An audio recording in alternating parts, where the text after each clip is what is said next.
দাদা, আপনার জীবনে কি ভালোবাসার মানুষ নেই? আপনাকে কি ভালোবাসার মতন কোনো লোক নেই? আপনি কি এখনো আপনার জীবনসঙ্গী খুঁজে বেড়াচ্ছেন? আপনার কি ভালোবাসার মানুষ খুঁজে বেড়াচ্ছেন? কিন্তু ভালোবাসার মানুষ কি খুঁজে পাচ্ছেন না? তাদের উদ্দেশ্যে একটাই বার্তা। ভালোবাসার মানুষ বা জীবনসঙ্গী যদি পেতে চান, তাহলে কষ্ট করার কোনো দরকার নেই। এখন রাস্তাঘাটে বা রেল স্টেশনে যেখানেই যাবেন না কেন, সেখানেই দেখতে পাবেন পে অ্যান্ড ইউজ টয়লেট।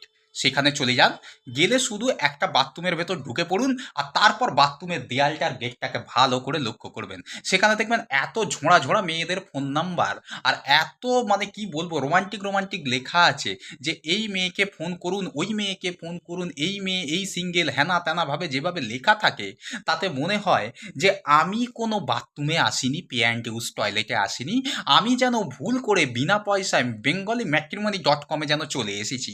দেখে আমার এটাই মনে হয়, ভাই এত মেয়েদের ফোন নাম্বার কোথা থেকে আসে ভাই? আর যারা আসে তারাই বা এত মেয়েদের নাম্বার কোথা থেকে পায় ভাই? সব মেয়েদের নাম্বার দেখি ওখানে লিখে রেখেছে, পূজার নাম্বার এই নাম্বার, ফুলকির নাম্বার এই নাম্বার, তারপর অপরাজিতার নাম্বার এই নাম্বার, শুভশ্রীর নাম্বার এই নাম্বার। ভাই এত নাম্বার কোথা থেকে পাও ভাই?